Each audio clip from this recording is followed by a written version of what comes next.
En un mundo a la deriva, cuando la búsqueda e intentos humanos no bastan, solo una es la fuente de esperanza que llenará todo su ser. Es Dios, quien con su palabra viva y eficaz le habla hoy. Con ustedes, el pastor Óscar Velázquez.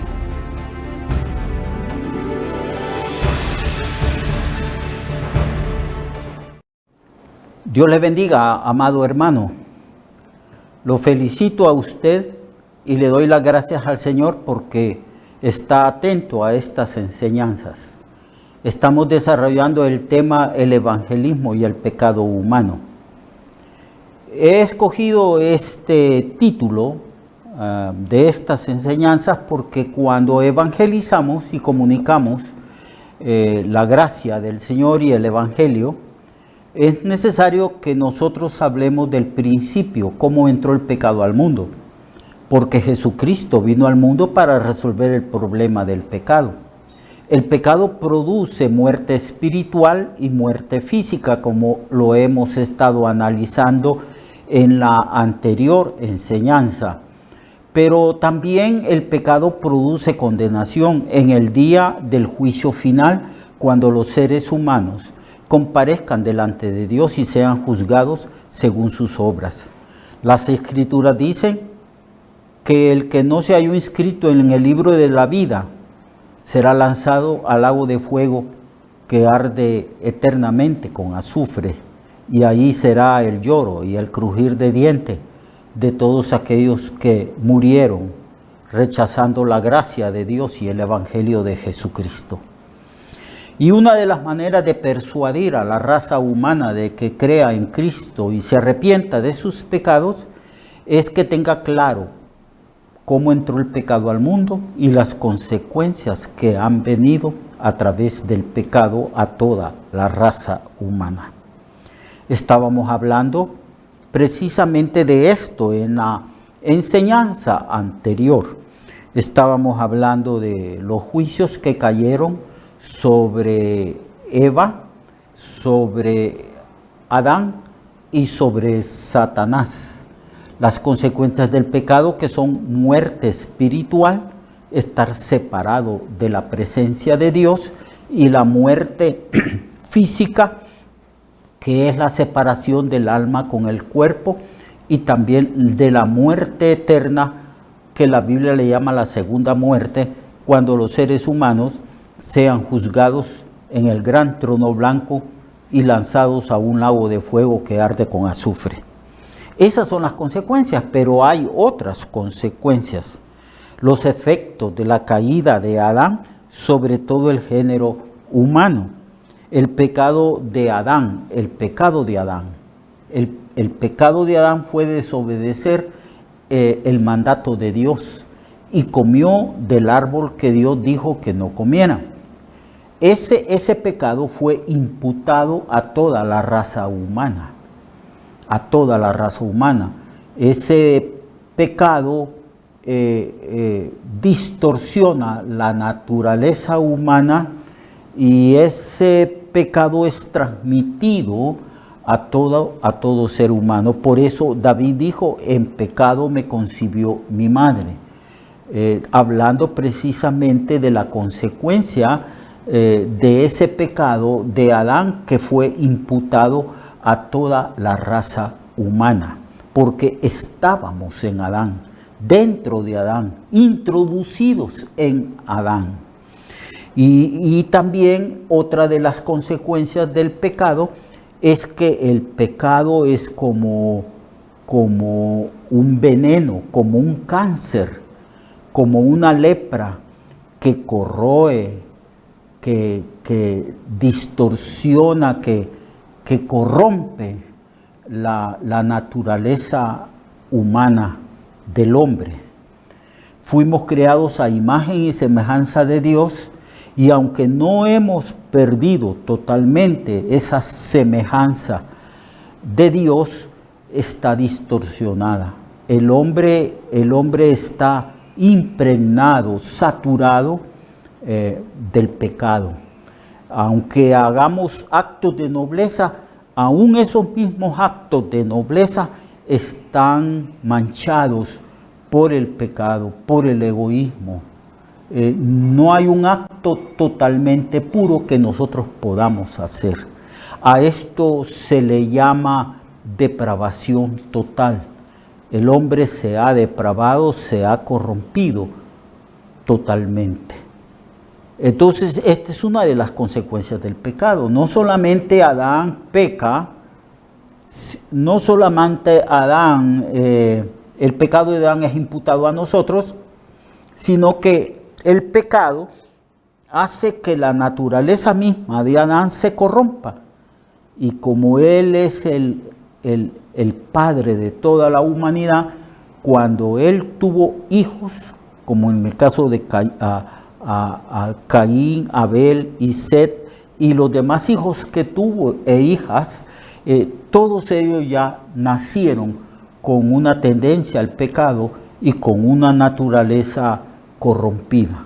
No una naturaleza santa, sino una naturaleza corrompida, pecadora, perversa. Esa es la realidad y esa es una de las consecuencias del pecado, y por eso nosotros vemos a la raza humana que cada día se corrompe más y más. Vemos que la tecnología, que la ciencia, que la investigación, que ha aumentado. Pero en cuanto al pensamiento, al desarrollo intelectual del ser humano, vemos avances. Vemos que la tecnología ha hecho que la raza humana moderna tenga mayor comodidad. Disfrutamos de los inventos tecnológicos y nos maravillamos del crecimiento, del conocimiento y de la ciencia del ser humano.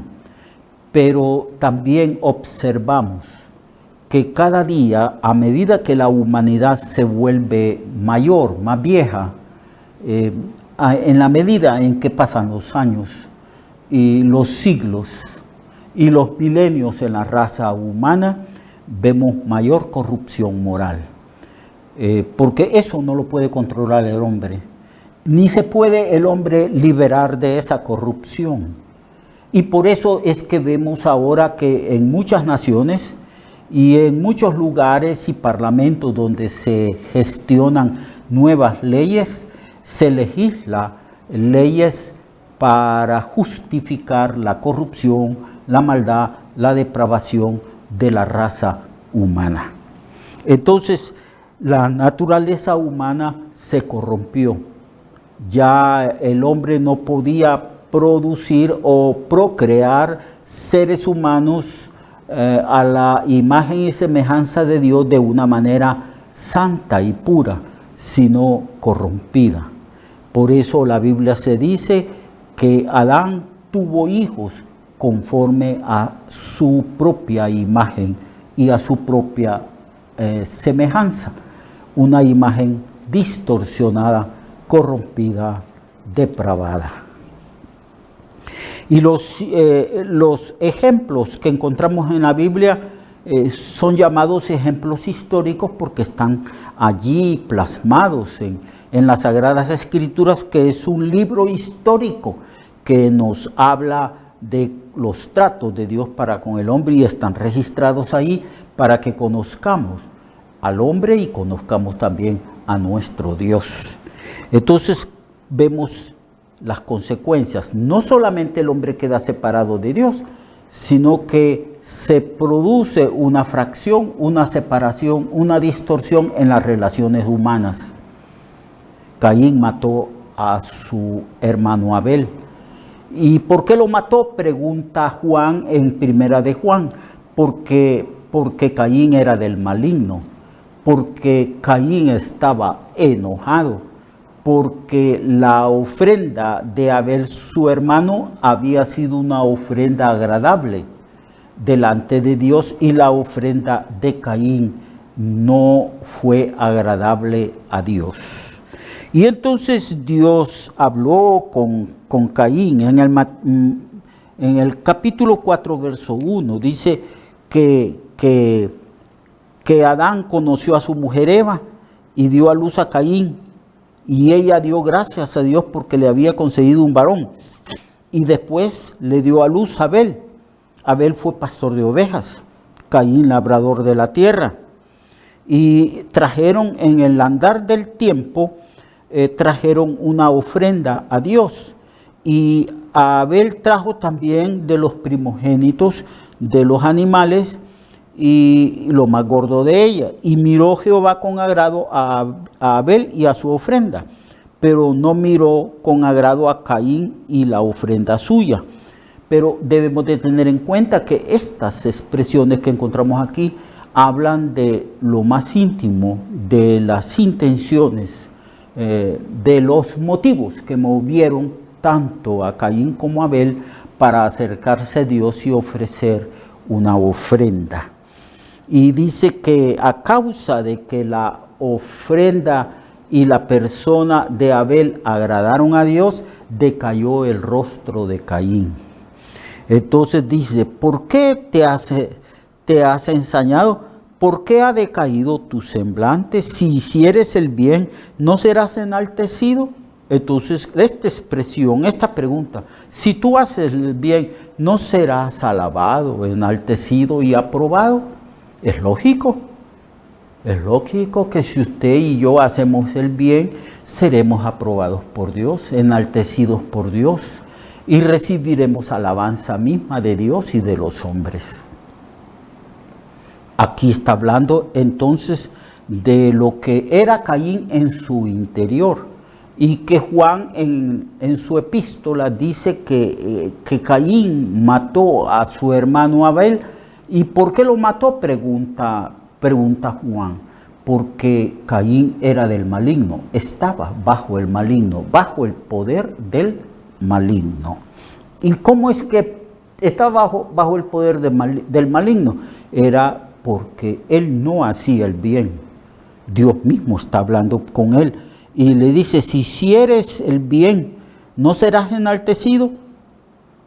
Y si no hicieres el bien, entonces el pecado está en la misma puerta de tu corazón. Ahí está el pecado. Y el pecado va a tratar de dominarte a ti. Y acechará como acecha un animal de presa sobre ti para que tú hagas el pecado. Y dijo Caín a su hermano Abel, salgamos al campo. Y aconteció que estando ellos en el campo, Caín se levantó contra su hermano Abel y lo mató. Y Jehová dijo a Caín, ¿dónde está tu hermano Abel? Y él respondió, no lo sé, ¿soy yo acaso guarda de mi hermano? Claro que sí. Era guarda de su hermano, era responsable de su hermano, como nosotros somos responsables de nuestra propia familia y de cualquier otro ser humano. Nosotros provenimos de la misma raíz, de la misma cepa, provenimos de Adán. Todos los seres humanos son hermanos en el sentido de que todos provenimos de Adán y que todos tenemos una responsabilidad para con el prójimo. Por eso la Biblia dice, ama a tu prójimo como a ti mismo. Pero Caín tenía envidia, había creado resentimiento, había ya odio, un odio que se manifiesta en la violencia y en el primer crimen, en el primer asesinato fratricida dentro de la misma familia. Esas son consecuencias del pecado, de la depravación de la raza humana, de la naturaleza caída y pecaminosa que hemos heredado desde el principio de Adán. Entonces Caín mata a Abel. Caín mata a Abel. Eso está registrado en el capítulo 4, versículo 1, verso 12. La tierra también se llenó de violencia. Es otro registro histórico que encontramos en la Biblia. En el capítulo 6 de Génesis dice que Dios se arrepintió de haber hecho al hombre, porque el corazón del hombre era de continuo solamente a la maldad. Y vio Dios la tierra y vio que la tierra estaba llena de violencia. Algunos psicólogos y teólogos cristianos que escudriñan la Biblia dicen que el momento, la condición más baja de la raza humana es cuando el ser humano ya no respeta el valor de la vida, ya no respeta la vida de los demás. Así estamos actualmente nosotros. Vivimos en sociedades llenas de violencia, donde hay gente que se alquila, se ofrece por un poco de dinero para matar a cualquier persona, los que nosotros llamamos sicarios. Un sicario, la definición de un sicario es aquella persona que por dinero se encarga de hacer cualquier cosa que dañe a su prójimo y al ser humano. El sicario mata porque le pagan para matar. Él no analiza, él no juzga si esa persona a quien le va a quitar la vida es inocente o culpable. Él ya perdió el respeto a la vida humana. Él no sabe o no quiere saber que el hombre es hecho a imagen y semejanza de Dios y que por esa razón la vida es sagrada y no debe de ser quitada con violencia. Entonces, aquí vemos que Dios vio a la raza humana llena de violencia. Ya nadie respetaba la vida de nadie. Ya nadie respetaba la vida de nadie, como estamos viviendo en el tiempo nuestro. Ya muertos todos los días. Los medios de comunicación nos hablan de las matanzas que hay todos los días en todas partes. Cómo los gobiernos se preparan con armas terribles de destrucción masiva para hacer la guerra. Y cómo los habitantes de una nación y los gobernantes de una nación odian a los gobernantes de otras naciones. La tierra está llena de violencia, consecuencias del pecado de Adán, consecuencias de la depravación de la raza humana. La tecnología está al servicio de los violentos, al servicio de los guerreristas, al servicio de aquellos que tienen una violencia en el corazón y quieren destruir a toda la raza humana. Esas son las consecuencias. Y Dios dijo, me arrepiento de haber hecho al hombre. Me duele en mi corazón, dijo Dios, haber hecho a la raza humana porque yo veo que se han corrompido. Yo veo que están llenos de violencia, que matan y hacen toda clase de maldad. Yo también entonces los voy a eliminar, los voy a destruir.